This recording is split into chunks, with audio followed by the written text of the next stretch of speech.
Life feels lighter when the week is planned. Let me tell you how I do it as a homemaker to keep my home peaceful, running smoothly, but allowing room for flow. So the first thing I'm going to start with is the beginning of every month. I have an idea of what's going on, right? I have this little template, but I write any important dates like maybe birthdays, travel, any events, any things that I want to do with my family, even if it's like story time, or it may be going to the museum, it may be date night, whatever plans that I want to do, I write it down. I write those dates down, and then I put a spot for personal time for me to have for myself outside of being a wife, a mother, a business owner, whatever. Like, just for me to be and do what I want to do. I schedule that every other week,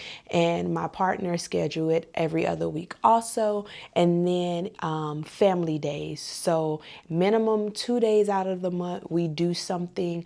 We do something as a family very often, maybe every day, but just intentional time where we get out of the house and go somewhere to make sure baby is included, is baby friendly. So we may go to a museum that have a play area for baby, but it may be an art museum where we are able to enjoy the art, then baby is able to enjoy the play area, but just something where we do as a family, lunch, whatever, right? Have that.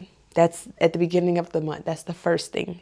And then this leads me to the weekly budgeting, planning, all of the things. So every week on Sunday, we have a marriage meeting where at this marriage meeting, we talk about things in our marriage, what went well, what needs improvement, how do we need to be supported, how can we be a better spouse, like those things, right? That's what we do. But then we also talk about the things that may need to get done this week. Like, oh, I may need to make an appointment for this. I may have to drop the dog off for grooming, like all of the little small tasks. That's all on this list, and this list lives on the refrigerator, right? That month at a glance is on an acrylic board that lives on the refrigerator. The paper every week lives on the refrigerator, so we all can refer to it. And then from there, I do the budget. I do use the app called Monarch. It is where you can connect all of your bank accounts, credit cards, investment accounts, debt, all of the things. You can put it all in this one app, and you're able to see your net worth. You're able to see your spending. You're able to set different budgets, different goals, money goals. You do all of that. I look at our finances every week. Once a week at the end of the week, well, Sunday, right? It's beginning or end, depending on how you look at it. But I look at it, I categorize all of the different transactions, where it goes, if we're over budget here. So if we're over budget, I say, okay, well, we're over budget in this area, so we can't really spend any more there. We got to get creative. Or we're under budget here, which is great. We're on track to meet budget. This way, we're able to see our money, what needs to be done, what is happening consistently. And if there's any moment where something is looking off or anything like that, I let my wife know. I let her know that, hey, we may be over here, or we need to slow spending down here. But this is something we do every week. I mainly deal with the finances, and anything I loop my wife in and say, hey, this is what's happening. Or if we're supposed to be planning for travel or anything like that, that's when that takes place, once a week. I also plan our meals once a week. I sometimes have some certain meals in rotation, right? Certain things that we love like spaghetti, chili, different roasts. It's wintertime, so we having a lot of roasts and stews and soups and things like that. But I have seen people have like menus, and they pick and choose from the menus.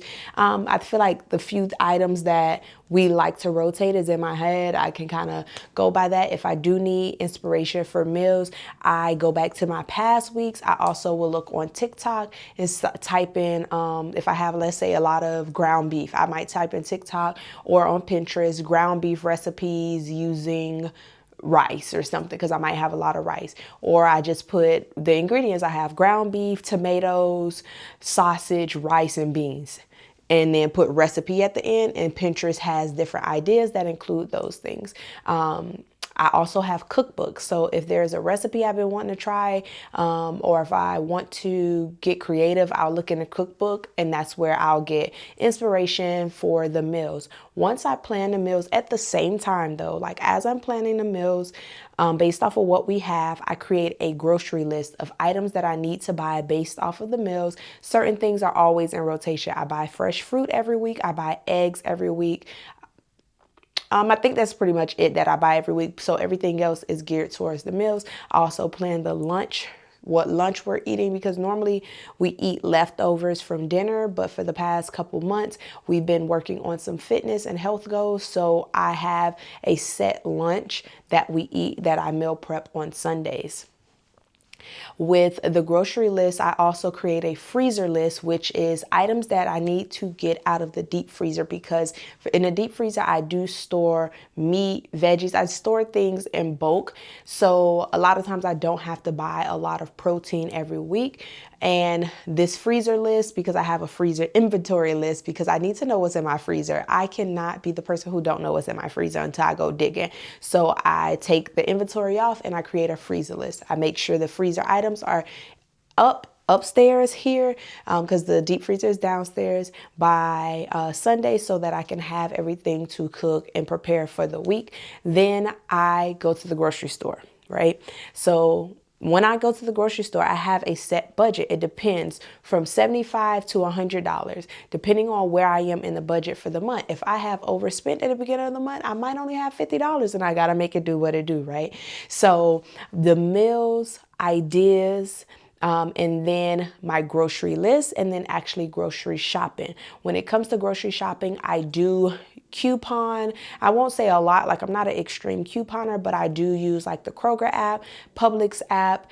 My main shopping store, grocery store, is Aldi's, because they have better prices. The quality for us is good. And if there is certain deals or coupons that I want to take advantage of, I will go to Kroger's or Publix, and use the different sales they have, because they have BOGO sales, or they have 4 times the points, which I really love for Kroger. They give you 4 times the points on Fridays, which is when I normally go grocery shopping. And I get, so if I spend $200, I get 800 points, which then that's 80 cents per gallon of gas. And we usually get, on a low month, we get about $1 off a gas per gallon, or there's some months that we got up to $2 off. You can only use $1 at a time, but we have gotten up to $1 off twice in a month, and that really saves, because my wife drives a truck and baby, it's a gas guzzler, okay? So that really helps. I do use that. And then I scan my receipts and fetch rewards. Sometimes we get bonus points, but I don't really go shopping based off of the points. I just scan what I bought. And sometimes we get bonus points. If not, we just get the standard 25 points. Those 25 points add up for something I already spent. And we're going to cash out for a gift card whenever, we want to. And then I also go into Ibotta. I'll go and see if there's anything that I purchased that meets the rewards, and I'll get the cash back for that. Sometimes I may see items. So say if I know I need to buy tortilla chips, they may have a specific deal on Ibotta for tortilla chips for a brand that I probably wasn't going to buy. I'll get it, that brand, as long as it's like not way more expensive than what I was planning on spending. But I don't really shop based off of the reward apps. I shop and then get the rewards for what I already purchased. So most of these things are just gentle structures so that the home can flow, because I do not like to feel very anxious of not knowing what I'm doing throughout the week, or what we're doing as a family, or where we are financially. Like, I want to be clear when it comes to our weekly plans, what to expect during the week, our finances, our meals, those things. When those things are kind of planned out and structured in a way, I feel less anxious, and home flows very easy on most days, and it creates a sense of peace because we know what to expect that week. We do have marital check-ins, which I feel like is very important because we are married. I do also plan the different enrichment activities that I have for our daughter throughout the week, and it may not be anything intense, but it's just like planning out what certain toys she's playing with, what flashcards we're working on this week, if it's ABCs, colors, shapes, numbers. Also, I will plan out if there's different activities, right? So she may be working on fine motor. I have a theme, a skill, and she may be working on fine motor. So what activities this week is going to help her work on her fine motor skills with the skill that we have set this week? So for one of them, when she was learning how to walk, that was a gross motor skill. The theme was walking in confidence, and then the skill was gross motor. And then the 3 activities I had for the activities stay the same throughout the week. There's 3 activities per day, but they are the same throughout the whole week. One of them was push and go. So her holding on to the laundry basket, her holding on to her push and go things or the stools we have to help her. The second thing is walking. The second activity was holding her hand and walking. And then the third thing was her practicing just walking. Like we'll put her somewhere, have a toy, and call her towards us.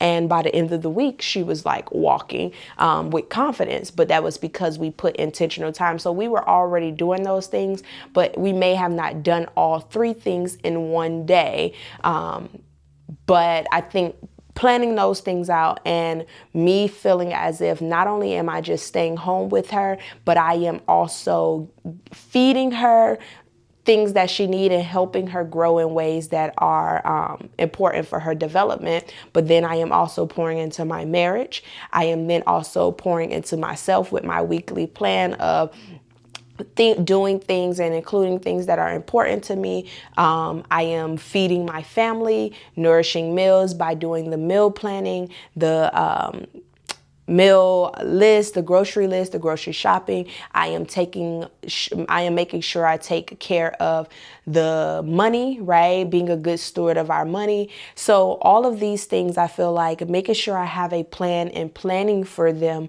helps the home run smoothly, but also helps me move with confidence as a wife, as a mother, and as a homemaker, making sure that I have plans, and prepare for the plans that are going to take place.